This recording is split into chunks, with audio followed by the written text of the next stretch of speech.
Mga kasangri, humanda kayo dahil sa episode 22 ng Encantadia Chronicles. Boom! May lindol, may sumabog, at may kumakausap na daga. Ano daw? Eksakto sa alas 12 ng hating gabi. Habang tulog ang lahat, lumiwanag ang marka ni Terra. Sa boom, pumutok ang mga ilaw sa selda. Nagkaroon ng lindol. Walang flashlight, walang signal, pero may naramdaman ang buong Encantadia. Danaya at Pirena, naramdaman mo yun, ate. Meet Ina, ito na ba ang kaboom ng Propacia? Pero teka, back to earth muna tayo. Sa mundo ng mga tao, nanginginig si Terra sa sahig ng kulungan. Nang marinig niya ang isang munting tinig. Boses ng daga, medyo boses bata na mabilis. Hi miss, ako si Bagtok. Daga ako pero friendly. Daga. Ang una niyang nakausap ay hindi abogado, kundi si Dagang Bagtok. At ayun na nga, nagkausap sila, nagkaintindihan, at kahit takot si Terra nung una. In fairness, nagka-best friend na sila ng daga. Sa labas ng kulungan, may pasalo-salo sa labas ng bahay ni Terra sa District 6. Birthday salubong with matching ambagan ng mga kapitbahay.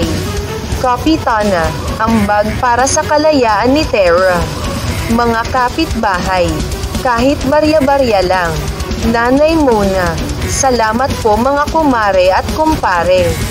Gob Emil, nagpakitang tao, pakikipagkamay.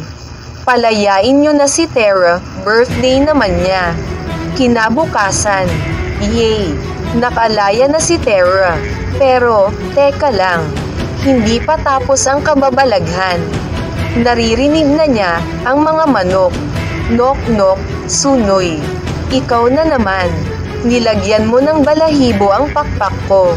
Sunoy, hindi ako yun. Gulat si Terra. Hala, nakakausap ko na rin ang mga manok. Takbo agad sa bahay. Doon niya nakausap si Iro, ang aso nila, at si Bagtok na daga. Iro, good girl ka ngayon, ha? Bagtok, Terra labas tayo, may mga kausap tayong ibon. At paglabas nila, lumitaw ang mga ibon na friends ni Terra. Masayang-masaya ang mga nilalang dahil naiintindihan na sila ng diwata ng District 6. Si Terra ang pinakamabait sa lahat. Kahit gutom siya, hindi kami binabato ng tinapay. Pero sa likod ng ngiti at bagong abilidad, may paparating na panganib. At si Terra, hindi lang hayop ang maririnig, kundi pati ang boses ng Propacia. Abangan sa susunod na episode. Sino ang hindi nilalang sa panaginip ni Meet Ina na may epektong pabagsakin siya? At anong koneksyon nito sa bagong kapangyarihan ni Terra? Huwag kalimutang mag-like, comment at subscribe para updated ka sa susunod na. Ay teka, aso ba yan o kausap ko na naman?